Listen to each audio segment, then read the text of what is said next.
It's a beautiful sunny day, and I'm taking in the spectacular view of St. Anthony Falls in Minneapolis from the Stone Arch Bridge. I have lived in the Twin Cities for over 20 years, and the beauty of the waterfall never gets old. Dotting either side of the Mississippi riverfront are historic mill buildings, harkening back to Minneapolis's industrial era. As I let this view sink in, one word came to mind: power. The waterfall is an undeniable form of natural power that has been engineered into controllable energy. But in our previous episode on Eliza Winston, we learned that Southern tourists visited this place for its healing power. Clearly, the power of the waterfall exists beyond the physical. How and why has this waterfall been a site of cultural, spiritual, and economic power over time?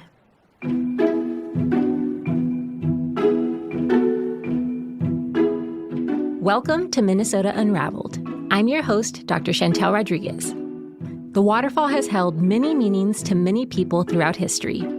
In this episode, we will pull on the threads of two seemingly unrelated stories, one about the Dakota people and the other about Reiko Weston's Fuji Ya Restaurant, that are in fact woven together, telling the larger story of the waterfall as a site of power. For the Dakota story, both past and present, I spoke with two members of the Dakota community. Deacon DeBoer, Damakota Gawamashichu, Pejuta Zizi Kapi, Amataha, Dakana Indonesia Ska Otunwe Edwatido, Rula Dioshba Amatado, and Anahepe Katedo. My name is Deacon DeBoer, and I'm from the Rula Dioshba, down from Santee and up in Pejuta Zizi, the place where we dig for the yellow medicine, over by Granite Falls. Present day, of course, and I now live in St. Paul, Indonesia Ska Otunwe, the place of the White Shale Bluffs. And I work for the Minnesota Historical Society in the Native American Initiatives Department. I'm Shelley Buck.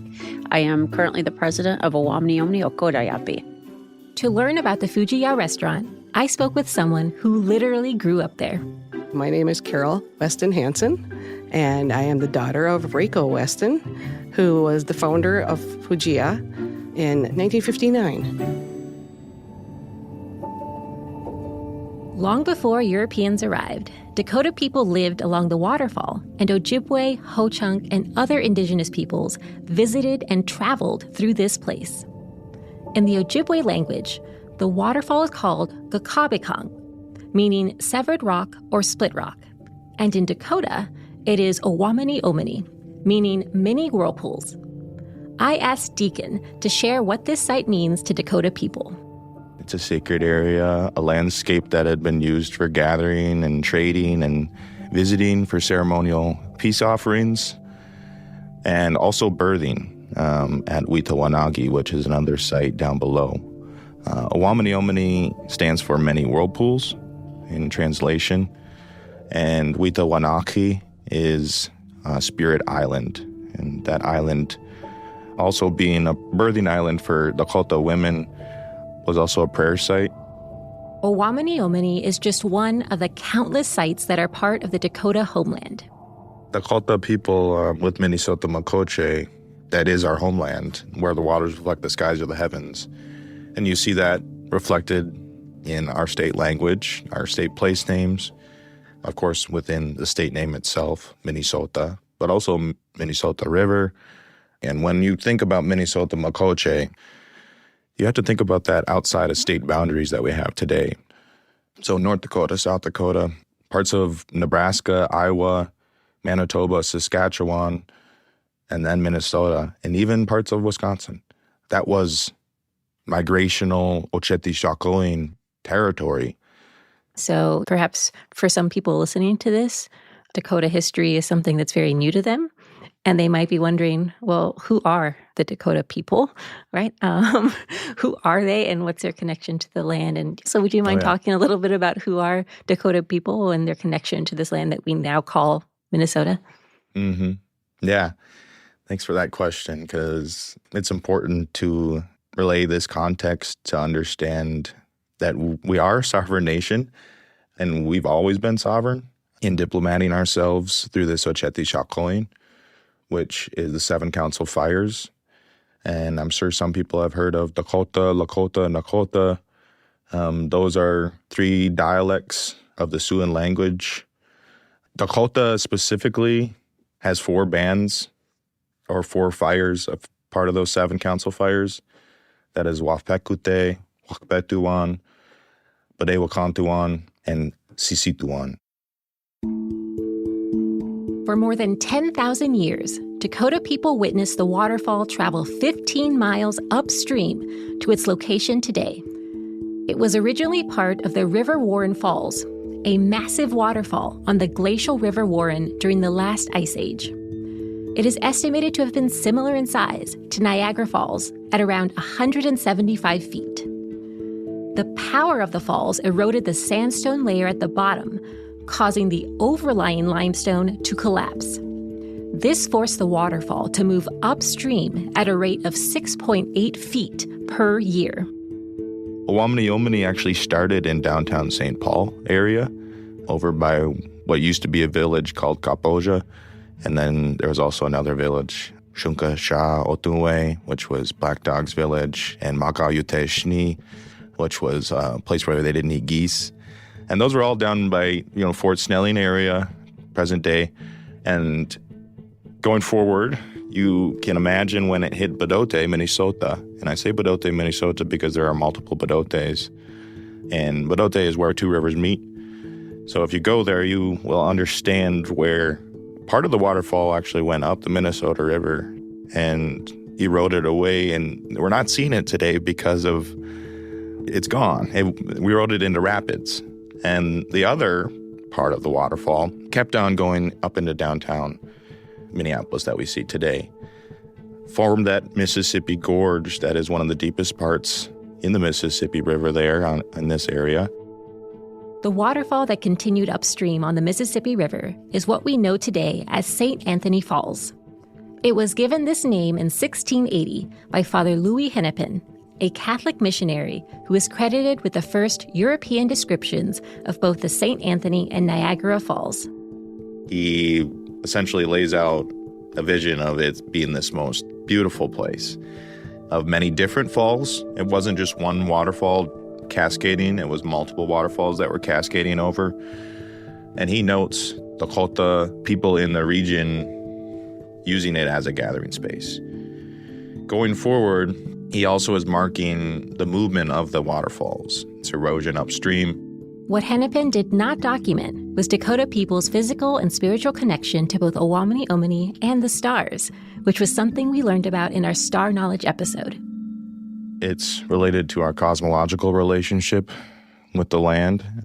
There's a concept that Dekshi Jimrock has talked to me a lot about, and it's Kapemini, as above, so below, or a mirroring of these 2 worlds. And when I say 2 worlds, we are Wichankapi Oyate, we are star people, and we came down from Chankulanaki, or the Spirit Road, which connects to the Big Dipper. And in these constellations, that cosmological relationship is reflected on the earth itself and within our sacred sites. So Owámniyomni is one of those. Wakantipi is another. Taku Wakantipi is actually essentially the water aquifer that is a dwelling of Unktehi underneath Minneapolis. And that is a part of what we know as Coldwater Spring. I'm trying to build a map for people to understand on the river here, these sites are connected into that cosmological relationship with the constellations. Bringing us back to Owámniyomni, and thinking about how for a lot of people who see this place as St. Anthony Falls and they think about water power as being important to this site, does this site in terms of water power have a similar meaning to Dakota people? Is water power does it not really translate to Dakota people in this space, or does it mean something entirely different? That's a good question. Mani has a lot of Wakan. And Wakan, I've heard elders interpret it as, I'll backtrack and say that it was interpreted and translated by missionaries initially as Holy Spirit and sacred in that sense. which has this religious context, and also a Christian relationship, which does get away from what I've heard translated with Wakan being more of this power that has both positive and negative. And Mini has a lot of Wakan, specifically Owámniyomni, with it being the only waterfall on the Mississippi River, the Hahawakpa. And Hahawakpa actually, gets at those turbulent waters in the name itself as well. Thinking about the many whirlpools of Owámniyomni, that place represents Wakan and power, both spiritually and physically. If you wouldn't mind, you've mentioned several times, without translating it or explaining it a little bit further, Unkatehi. Unkatehi. You've mentioned that a few times. Can you explain what that is? Unkatehi is translated as this horned water serpent. He comes up in a lot of different stories. He dwells in the river, but in many different sites along the river. Wakan Tipi, Taku Wakan Tipi, Owámniyomni. And Unkatehi, in stories, has had fights with Wakian, which are thunder beings. And that was one of the reasons why, or how these bluffs were created and how they were pushed up. Imminija Ska, White Shell Bluffs. You see them all around in St. Paul. Many of our burial sites are located there in the closest spot to the crater as well, in that cosmological relationship in line with constellations at certain points of the year. And Unkatehi, with his dwelling, he brings Wakan to these different areas. And that comes out within our ceremony when we visit and we gather there. I wanted to just touch on the fact that a lot of our conversation has been around stories, right? Traditions or oral histories. And it just seems as though stories are so important to Dakota people in a way that seems different to how stories function in the Western tradition. And so, because you shared a lot of stories about the landscape and the sky and Unkatehi. Can you tell me a little bit more about the importance of stories to Dakota people and how that connects to landscape? Stories are lessons. Stories are teachings. And without story, we don't have history. Without story, us Dakota people would not know where we came from, in a sense of our ancestors passing down that oral history.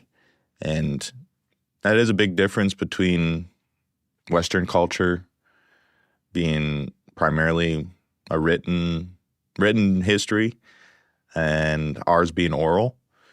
But I think that's comes out within our 7 Dakota values that starts with silence. And Dakshi Wambadiwapaha talked about silence being pivotal to understand listening. Because without silence, you're not opening up your ears to listen to the story that your elders are telling you. And when I say story, again, I want to say that those are teachings. There's always a lesson to take out of a story. When you think about these sites as places of storytelling, do these stories and teachings, do they live in place or do they live in people?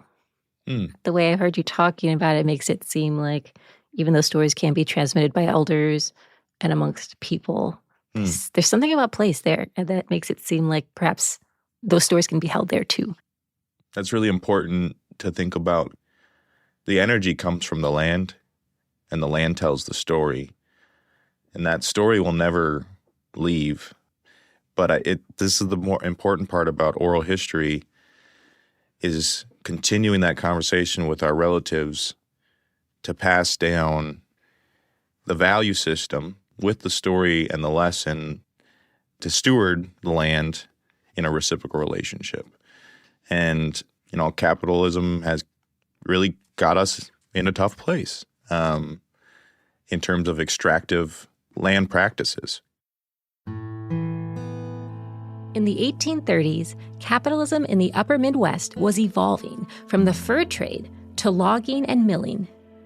Driving this shift was not only the decimation of the beaver population, but also native land dispossession.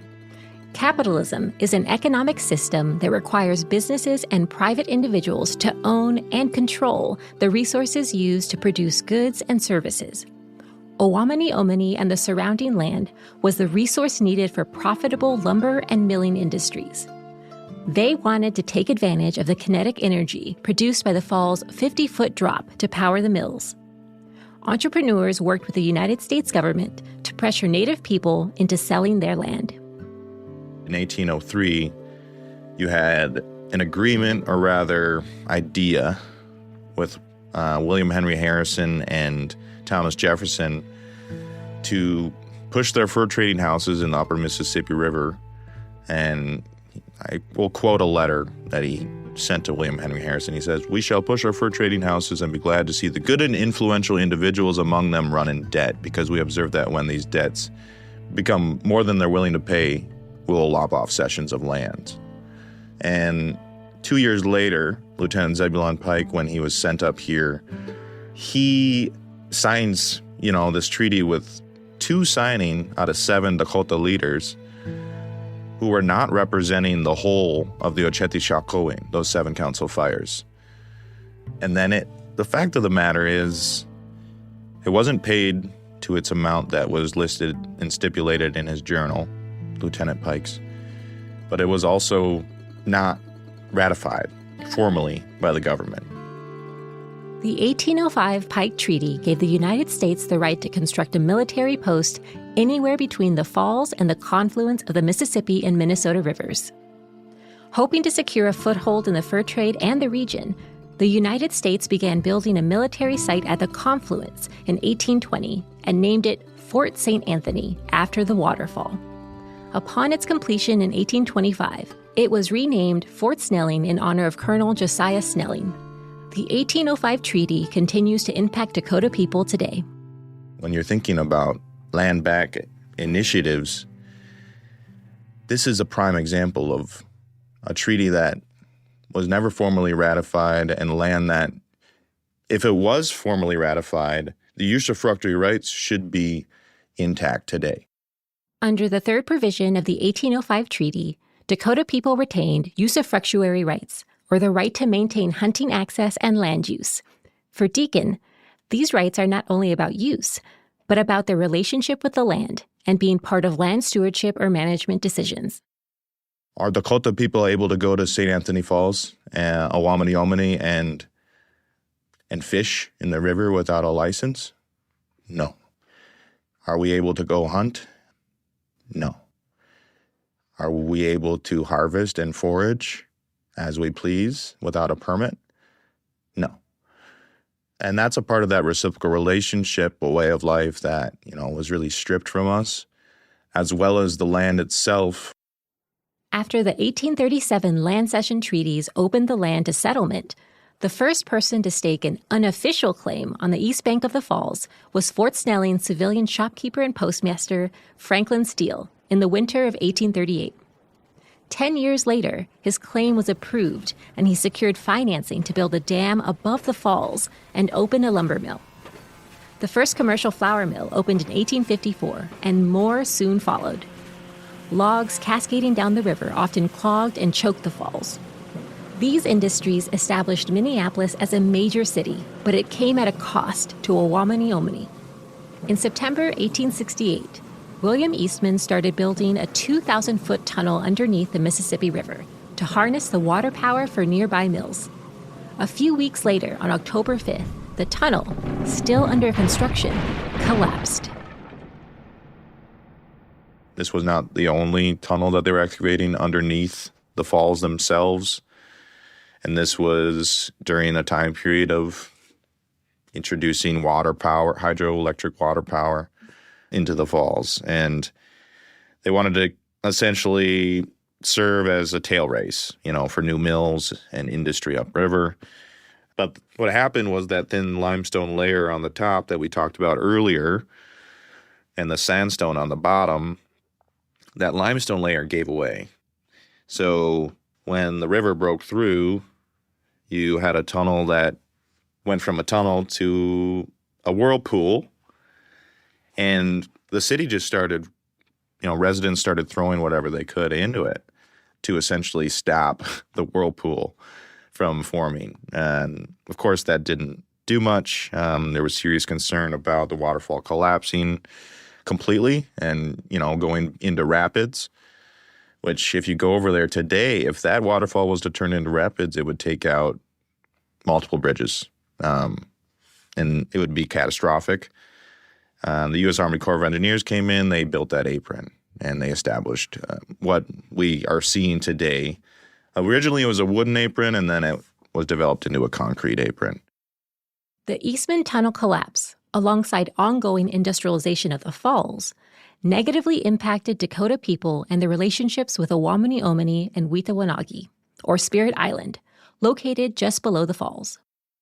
It is now looks completely different, and that's a form of spiritual pollution that you see for the Kotoyate to come back to this site.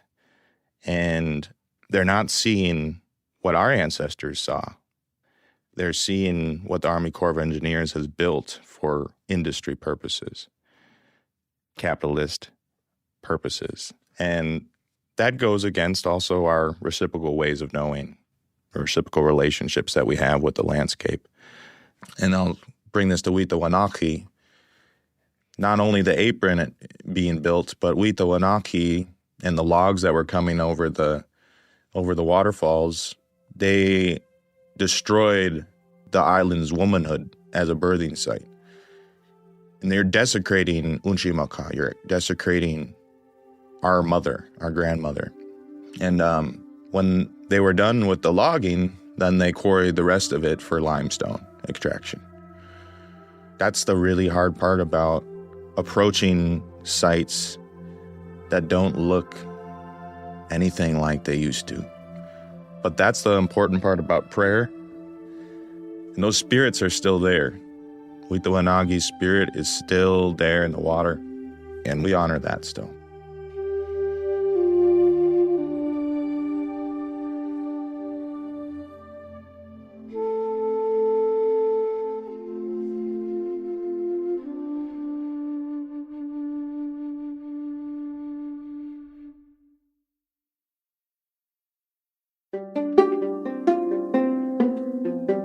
Between 1880 and 1930, St. Anthony Falls helped make Minneapolis the flour milling capital of the world, producing 11 million barrels of flour annually.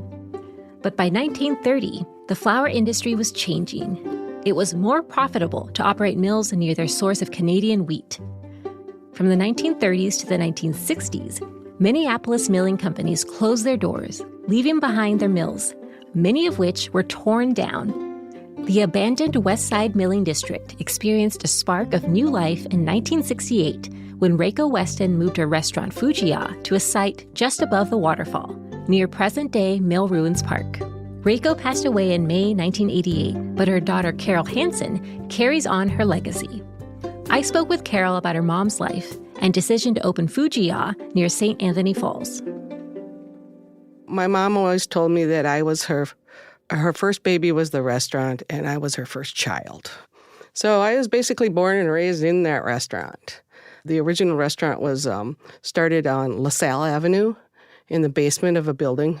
The original restaurant was made for my grandma and grandpa, my mother's mother and father. My grandfather was a rear admiral in the Japanese Navy.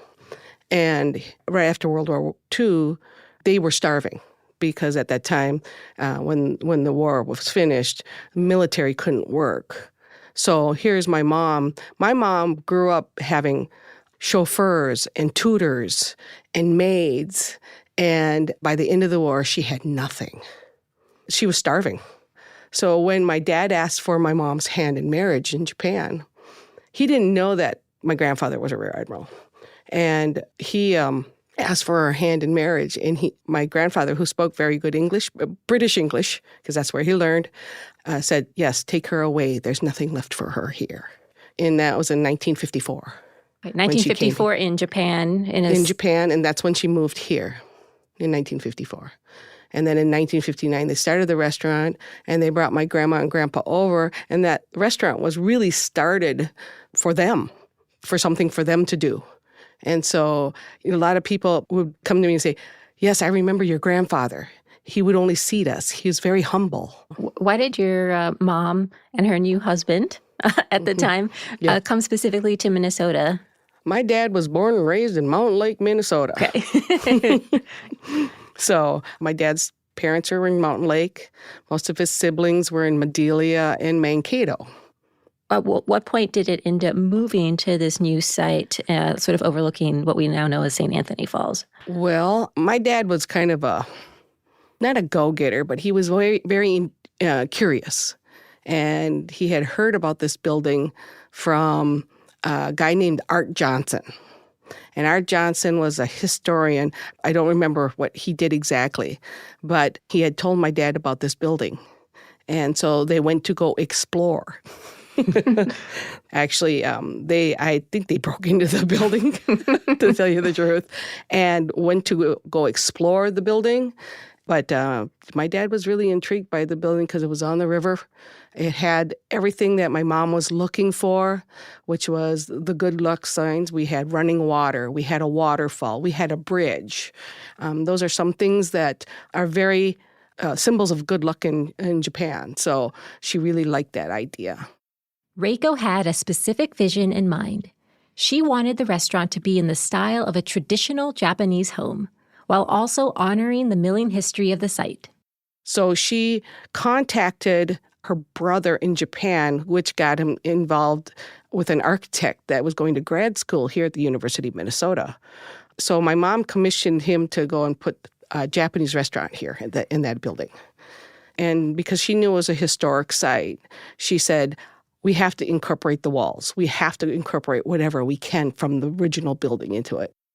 Reiko worked with graduate student architect Shinichi Okada, as well as local architect Newton Griffith.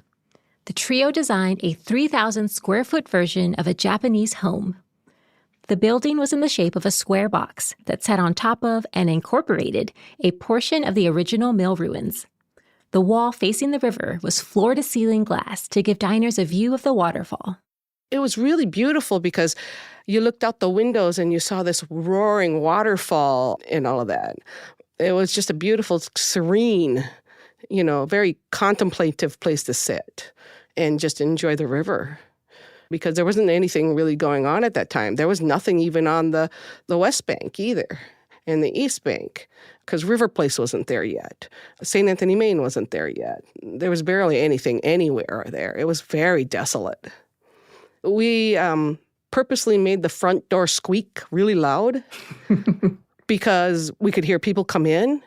And we left the door open most of the time when we were there, when we were open. And you'd hear the door squeak, and then if they didn't come up the stairs, then you went to investigate. As diners entered Fuji Ya from the southeast, the sound of the falls drowned out the city noise. Diners climbed up the staircase to the first floor that was subdivided by dark wood structural posts. Large timber beams in the ceiling ran predominantly toward the river, with the ends protruding through the wall to the exterior. When we first built the building, we didn't have the teppanyaki. That was an add-on later on. The first floor was up on top where we had the tatami floors and the seating on the floor, which was great fun, by the way. And there was only 6 rooms at that time. And no sushi bar, nothing. We had 6 rooms of tatami with 3 tables in each. And then we had 9 booths for those people that just could not get down on the floor. Mm-hmm. And then, of course, we had make everybody take their shoes off to go on the tatami. And that was great fun. We had one customer call us one day and said, I'm sure these shoes aren't mine.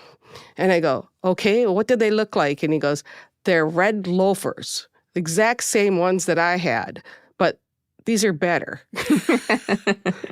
And no one really complained or called on the second set of loafers. And so we said, well, I guess you're keeping those.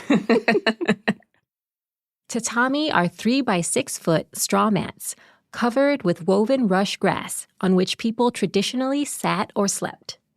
The 6 rooms of tatami were separated from one another by fusuma screens, made from gilded rice paper mounted in wood-framed panels. Servers wore kimonos, colorful, full-length Japanese robes. In the early years of the restaurant, the menu was mostly variations of sukiyaki, a one-pot dish of thinly sliced meat and vegetables cooked tableside in a soy sauce-based broth. We actually cooked on the table sometimes. There was a couple of dishes we did. We brought in an little electric pot, and then we would cook like sukiyaki. Sukiyaki on top of that, it's a beef and vegetable dish, and we would literally bring the raw beef out and cook it right there in front of you.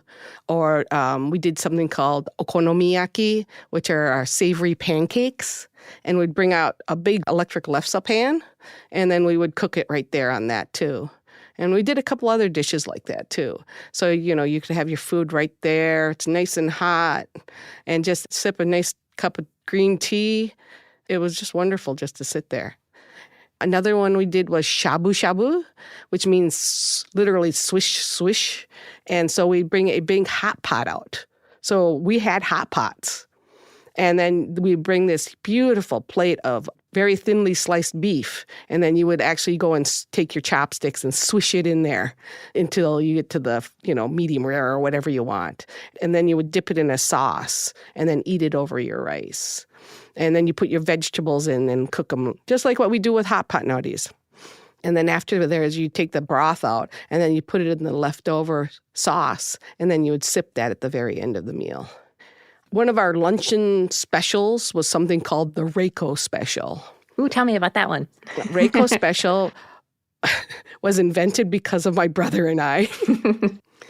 Whenever we were at the restaurant, my mom said, "What do you want for lunch?" And we would say, yakitori or kushiyaki, which are beef or chicken and skewers with a teriyaki sauce, tempura, and fried rice.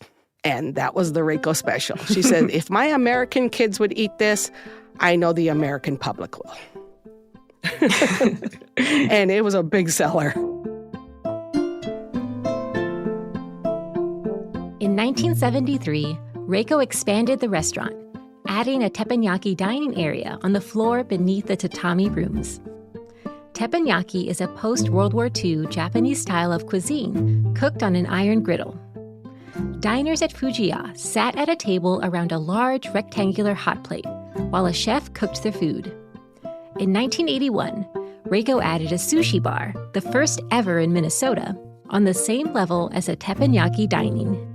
Even as Fuji Ya expanded over the years, Reiko faced the challenge of sourcing the right ingredients and goods for the restaurant. She would try and find the correct ingredients as far as she could, but then she would substitute what she could find. That was the hardest part, is trying to figure out something that worked, that we could find in an abundance. Like even our tea, we actually shipped from Japan in the beginning. I actually have the big shipping crates that say Fuji Ya green tea on it. Wow. That's cool. So there was things that she did bring, and then dishes were so hard to find. So she would have to go on buying trips and ship the dishes back.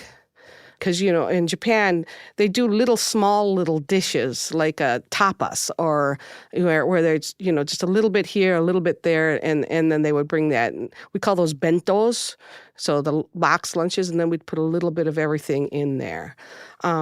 Tempura was a big one for us at that time because no one knew what tempura was. And then, of course, sukiyaki were our 2 biggest sellers. It was very hard. So she would have to substitute things that we could find here, like parsley, like onion rings, and that's something we don't usually do, onion rings in Japan. Yeah. The shrimp, we had to, I to this day hate cleaning shrimp. We would do probably 35 to 40 pounds of shrimp a day. And we'd have to butterfly them, clean them, shell them, clean them, and butterfly them. And we'd have to do that because we sold so much tempura that way. My mom's main goal was not quantity of food, but quality of food. So she made sure that she always made sure she had the best vegetables or best meat or best fish. Yeah, and so since clearly you went from being a little kid running around on the lower floors, eating the Reiko special, to clearly eventually being involved in the business. Can you tell me when you started being more involved or even took on an official paid position? Okay. There was no child labor laws at that time.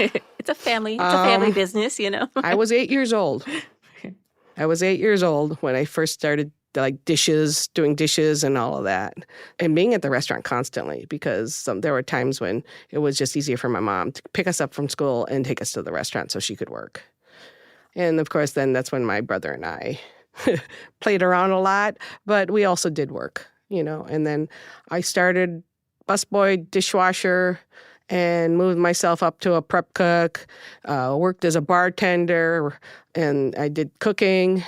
I basically did everything. I mean, even when I was younger, my mom would set me up in the office and say, "Here, count the coins. Tell me how much they are." So, yeah, I think it's always been in my blood.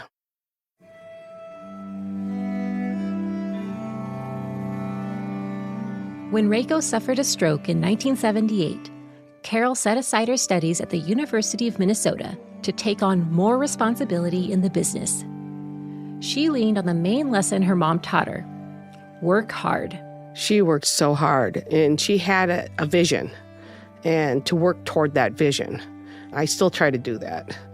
And the integrity to have your children, too, do the same. I think that was one thing that she really ingrained into me. Over the next decade, Reiko's ambitions continued to grow. She hoped to develop a Japanese hotel with shops and a spa on her riverfront property near Fuji Ya, as well as a Japanese garden between the restaurant and the river. Unfortunately, the success of Fuji Ya had rekindled the community's interest in the mill district, and Reiko's property was now highly coveted. New businesses popped up, and various groups worked to preserve the historic buildings in the area. The Minneapolis Park and Recreation Board needed Fuji Ya's parking lot to develop West River Parkway, so in 1987, they exercised eminent domain. They wanted the land that my mom had for the river road. And they basically left us like 0.7 acres of land left. We had all the land all the way to Portland Avenue. And when the trains finally didn't go in front of us, that was fun, though. We wave at the trains and they honk at us. They offered my mom to buy the 10-foot piece of land that the rails were on all the way to Hennepin. And my mom jumped on it. So she owned all the land that they needed from Hennepin all the way to Portland for the river road. And so they went after her for that. And again, like I said, we were the smallest land tract that they needed to get to finish that project. And so they wanted to make an example of us. And so when they took that away, we were only left with like the building and a little tiny 25-car parking lot. And you're talking a 400-seat restaurant. You can't survive. And then they made it even worse by putting no parking signs on the cobblestone street, so no one could even park there for our restaurant. And so in 1 year, so this was 1986 they did that. And then 1987, we countersued and said, you're going to do not a partial condemnation, you're going to do a full condemnation, take the building. Because we just can't survive here the way it was. Shortly thereafter, Reiko died of a heart attack at age 59, and Fuji Ya closed in 1990. But the memories and the cultural resonance endured. The Weston family donated some of the Fusuma screens and tatami mats to the Japanese garden at Como Park in St. Paul, where they were used in the Japanese tea house. Carol would honor her mother's legacy, resurrecting the name Fuji Ya for restaurants in Minneapolis and St. Paul. For the next 2 decades, Fuji Ya sat vacant along the riverfront. It slowly deteriorated to the point that it had to be partially demolished in 2017. The original mill ruin walls were retained, but the Japanese-style architecture was gone. In July 2021, Sean Sherman, also known as the sous chef, renovated the building and opened Owámniyomni, a restaurant to honor Native American cuisine, cultures, and the river. In spring 2026, his restaurant is moving to the Guthrie Theater, about a half-mile downriver just below the falls. Meanwhile, various groups sought to repurpose the area surrounding the falls. One of those organizations, Owámniyomni Okodayapi, recently signed an agreement to revitalize the west bank along the waterfall. The 5-acre project sits on 3 parcels of land that span approximately from the St. Anthony Visitor Center eastward, just past the Guthrie Theater. I spoke with the president of the organization, Shelley Buck, to learn more about the project. I work for Owámniyomni Okodayapi. It's a Dakota-led nonprofit that is working to bring life back to Minneapolis's riverfront, probably one of the most iconic locations in Minnesota. We're working on a 5-acre site to restore 100% restoration of the site, as well as bring back Dakota stories, Dakota history, and Dakota people. We want to make sure that Dakota values such as Minneapolis, water is life, is embedded in our common and shared community. For folks who have no idea where this location is that you're talking about, would you mind just sort of describing geographically for folks where it's located? Yeah, the location of the site we're working on is in Minneapolis. It's at Owámniyomni, or what most people nowadays know as St. Anthony Falls. There's a lock and dam at the location. We aren't taking possession or working with the lock and dam itself. The dam belongs to Excel, and the lock walls need to remain the property of the federal government. We are looking at the 5 acres of land around that. There's a parking lot below there, a trail that goes down. We're working on those 5 acres, trying to restore them back to what they once were, or at least as close as we can to what they once were. We're working in a couple of phases. So the second phase will be working on water restoration and bringing water back to where it once flowed. So we're just really excited with the ability to do that. But it's literally central Minneapolis riverfront. It's a beautiful location right under the Stone Arch Bridge. Shelley began her tenure as president in 2023 and has overseen several big changes in the organization, starting with its name. The organization before, when I first came on, it was called Friends of the Falls. It's had several name changes from its inception. It started out in 2016 as St. Anthony Falls Lock and Dam Conservancy.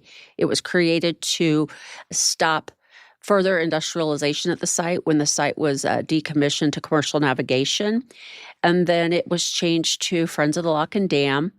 Then through community engagement, they realized, wait, it's not the lock and dam we care about, it's the falls we care about. So maybe we should be Friends of the Falls. And when I came on, again, like I said, we needed to change it. And Owámniyomni Okodayapi basically translates loosely into Friends of the Falls in Dakota. Yeah, and you mentioned that it was very important for this organization to be Dakota-led. Mm-hmm. Can you tell me why that is so important?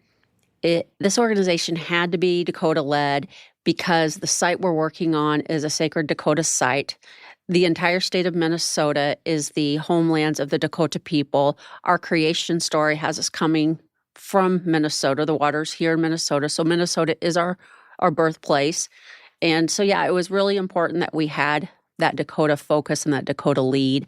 And so often, projects like this are led by either non-Native people or a non-Dakota person, and it just doesn't always come out the way it should, or the correct stories aren't told, the correct people aren't involved in it.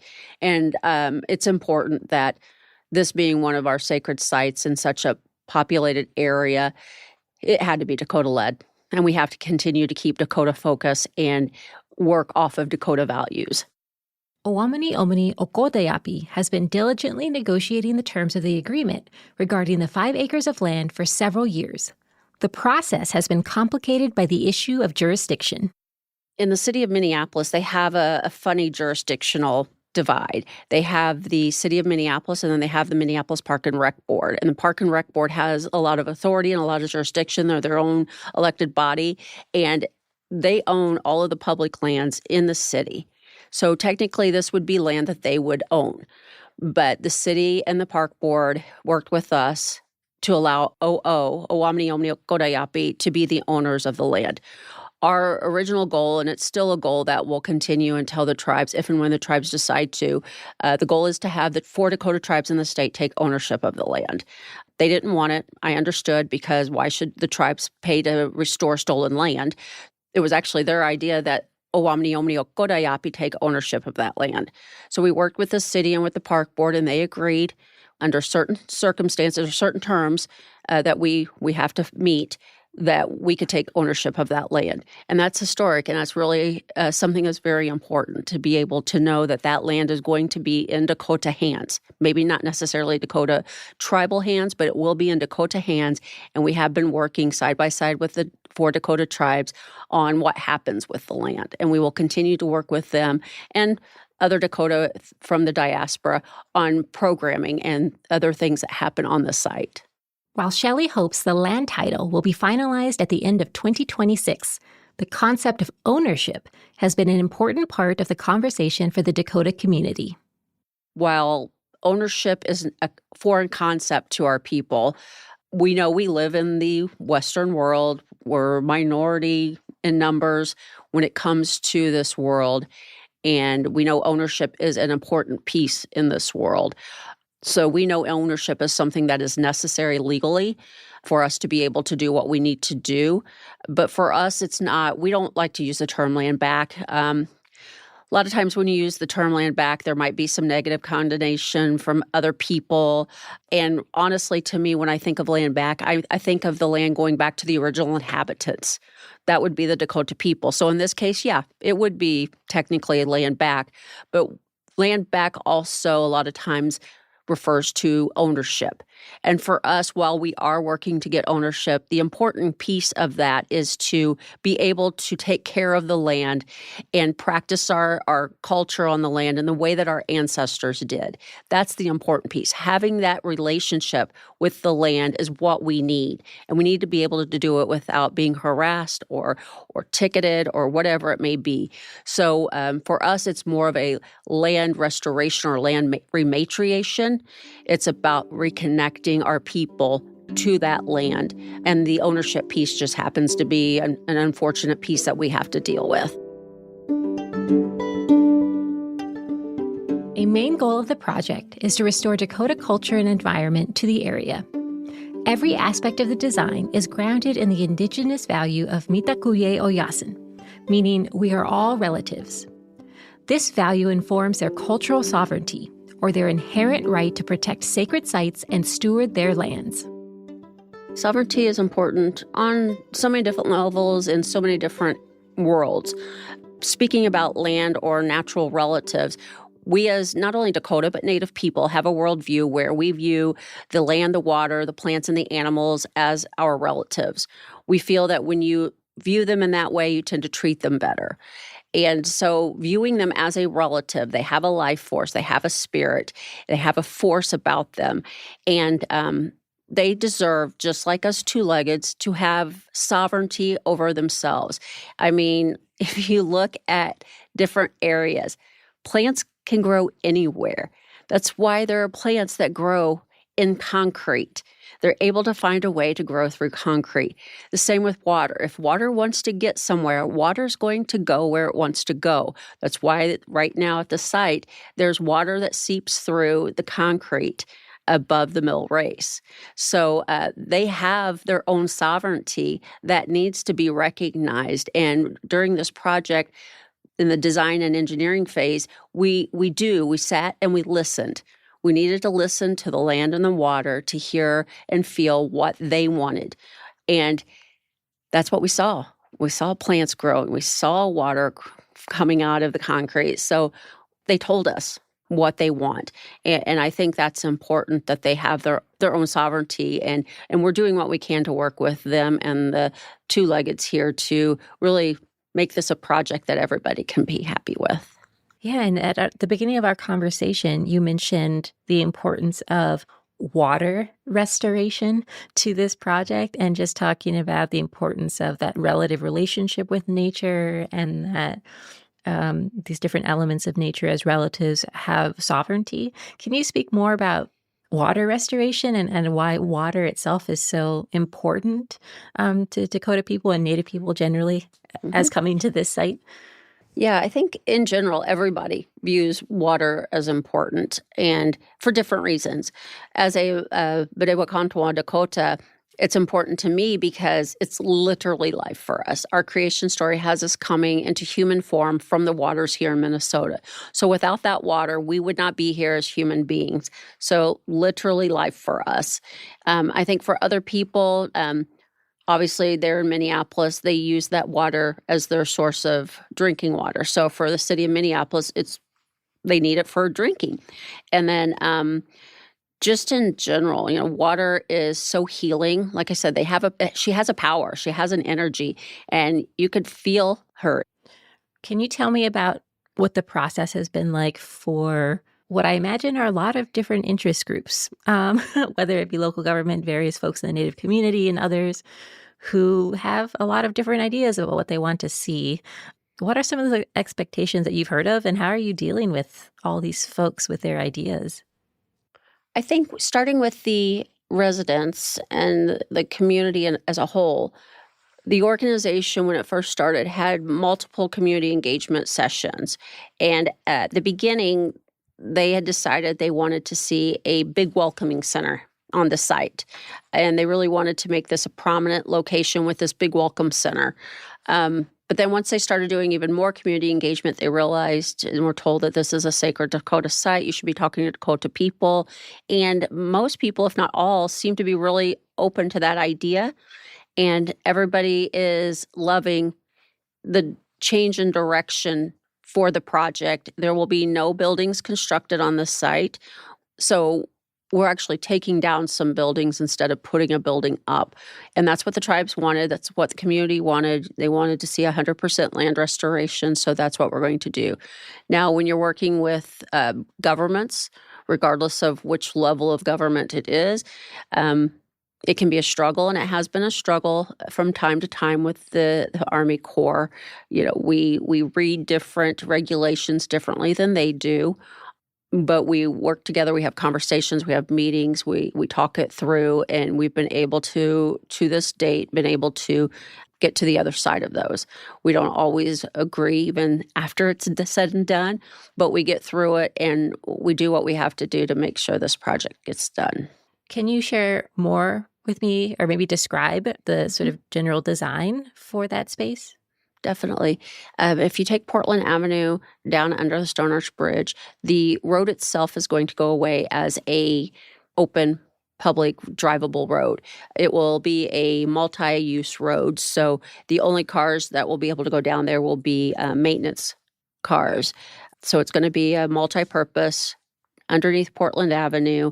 And then it's going to go into a limestone switchback path that gradually meanders down the hill. Right now, it's a really steep decline, and we're using that limestone switchback to really make it a more gradual decline. So it'll be an ADA accessible path, which currently it is not. And then the top part will be a mother garden of our traditional medicines and plants like sage, sweetgrass, things like that. There'll be an area of oak savanna. And then down by the shoreline, we'll be restoring the shoreline so you can actually physically touch the water. And then there will be lowland forest down there. So it's bringing back the key components that were originally there. And we're excited about that. The second phase will focus on water and is guided by the indigenous value Owámniyomni, or water is life. It will restore the shoreline and clean up the contaminated water in the mill race, a man-made channel built to carry water to and from the water wheel that powers a mill. The hope is to have a 25-foot cascade of water flowing into the mill race.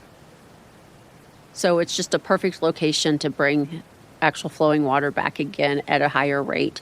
So it'll just be like a beautiful place where you can sit. There'll be places you can sit and just kind of reflect. There'll be little gathering places where you can gather, or we can gather and have classes on how to harvest plants, what significance the different plants have to the Dakota people, how to be good relatives to the natural world. And you'll have those different locations all throughout. And then as you get down to the water, like I said, there'll be a shoreline, like a little beach area for people to actually connect to the water, give offerings and prayers at the water. While the lock and dam, completed by the U.S. Army Corps of Engineers in 1963, is not part of the revitalization project, Owámniyomni Okoteapi's design is keeping it in mind. In the restoration of these 5 acres, we do have to take into account that at some point in the future, those lock walls may come down. There's always a possibility that they may come down. So we don't want to make the land restoration in a way that's going to, 10 years from now, completely destroy a large part of that restoration because the lock walls have come down. And then we have to redo everything on that side. So we really have tried to be very thoughtful in how we can restore the land now up to the lock wall area that's going to do the least damage later on in the event that the lock walls might come down at some point in the future. The organization will support the land restoration with engagement and programming nearby. The really exciting thing, too, we signed a lease for office space or engagement space, actually, right across the street from the opening of the Stone Arch Bridge on River Road. It's right on the sidewalk, so people can look in and see what we're doing in there. But it gives us a place to really expand our engagement and our programming. It gives us a place where people can come in and actually learn more about us. So it's an educational piece as well. It's a place that we can promote different artists, Native artists, and different Dakota tribes, and just a place that people can come to learn and feel in community. And we'll be able to expand our interpretive walks year-round because we'll have that engagement space to start with and get warm in, and then go out on the site and do the interpretive walk, come back and warm up and learn more inside. The revitalization plan will transform the 5 acres of the West Bank along the Waterfall into a place of healing, restoration, education, and connection for everyone, not just Dakota people. Of course, for Dakota people, this place is going to be refreshing and amazing, and we're excited about it. But it's also a place that everyone, whoever comes and visits the site, will benefit from it. We want everyone to feel a connection. We want everyone to change the way they view the world, the way they go about living their lives in a day-to-day world. So, we really want everyone to have the same experience and to have a newfound love and respect for our natural relatives, and to learn about the original inhabitants that took care of this land before it was destroyed or desecrated. And it's going to have something different for everybody, obviously. And I think that's the special thing, too, about a project like this. It has a different meaning on different levels for different people, depending on their life experiences and their family history. So, I'm excited about the stories that we're going to hear from the different people. I'm going to be excited to see our Dakota people come back to the site and the emotions that are going to come with that for them. You said you want everyone to have the same experiences when they come to the site, while also acknowledging that this site in particular is sacred to many Native people, especially Dakota, but many Native people. And so for Native communities who are going to be coming to this space, maybe don't live in this area, but will be traveling here, what do you hope they're going to experience as folks who have been away from this place for so long, and what they're going to feel? Because it is a spiritual place, as I understand you talking about it. It definitely is a spiritual place. We want people, Native people, when they come here, to be able to feel welcome, to feel at home, especially our Dakota people. We want them to be able to come home and feel welcome in their own homelands. Right now, we don't feel welcomed in our homelands. We're forgotten in our homelands. We're erased in our homelands. You don't hear a lot of our stories. You don't see a lot of our language. We've been pushed out literally and figuratively. So we want Dakota people to feel like they're seen and they're heard, and that their stories are told and their histories are told, and just feel a place of connection. And I think that feeling of connection will happen for all Native people as well as all people in general. But we really just want Native people to feel like they can come to this site. They can pray however their ancestors prayed. And with Dakota people, do ceremonies like our ancestors did without fear of getting ticketed. We want them to be able to harvest the traditional medicines in a respectful way without being ticketed.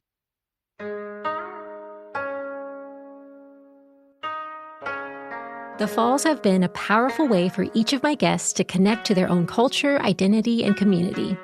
For Carol, her mother's decision to open Fuji Ya on the riverfront and incorporate the falls into the building design was a way for her to connect diners to Japanese culture. Having that traditional Japanese, like you didn't have to go to Japan for feeling.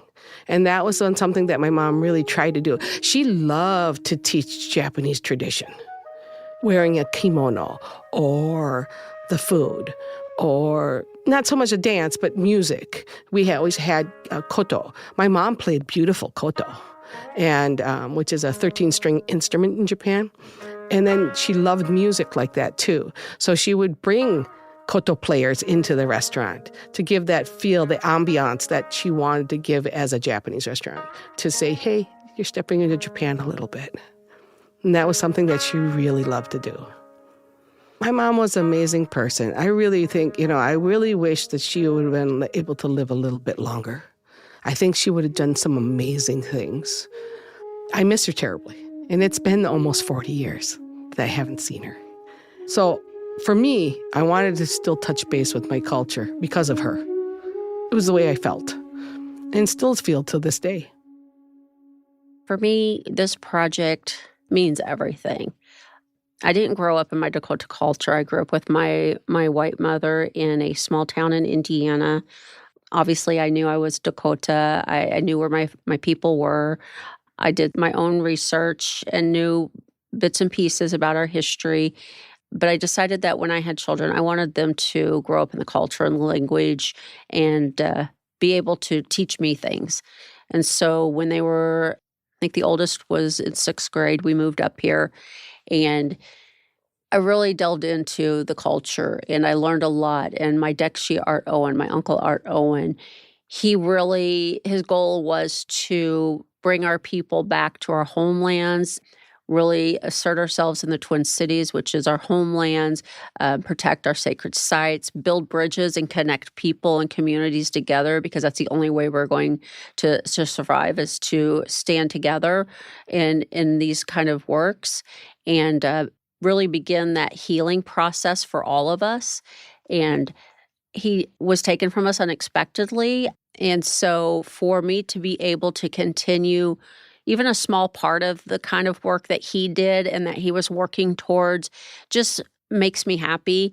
The work I do, whether it's this project or other things that I do, I want to honor those that came before me because they sacrificed so much so I could be who I am today and have what I have today, as well as look out for the next 7 generations so they don't have to work as hard and struggle as much with these things as we have. So that's what I try to come to a project or something, some kind of work with, is that mindset. So being able to do this and to know that we're not only helping bring our Dakota people back to the site and our stories back to the site and bring that life back, but we're also able to help our natural relatives be restored at the site and come home again too.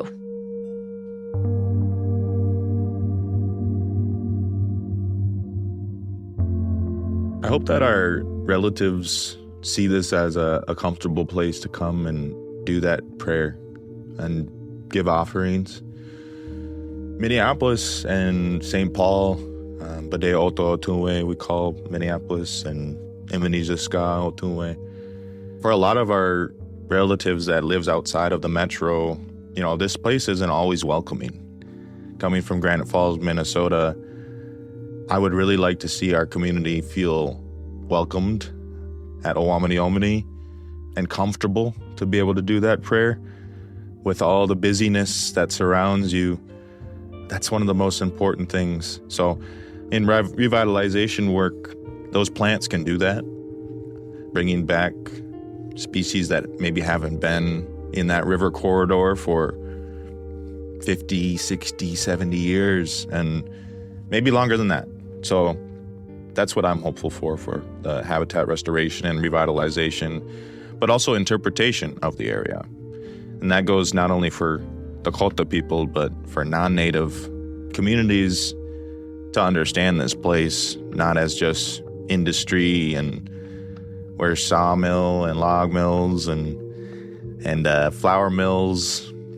You know, it's great to know that about your city and about Minneapolis itself, but there's 10,000, 12,000 years of history here right in front of you.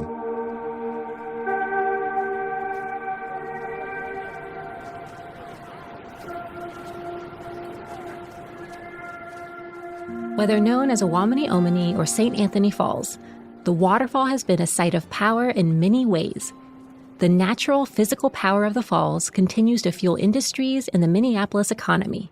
But as I learned from my guests, the falls also hold cultural and spiritual power as a place for healing, reflection, prayer, and good fortune. The various cultural meanings of the waterfall have at times led to power struggles over the ownership and control of the site.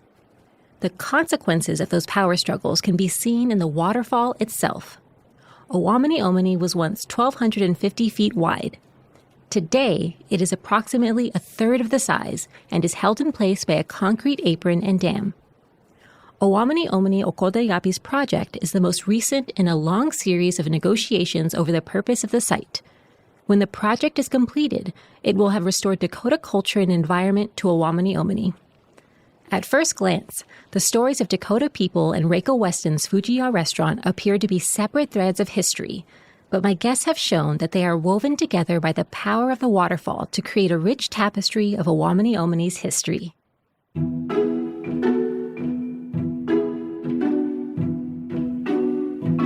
You've been listening to Minnesota Unraveled, pulling on the threads of Minnesota history.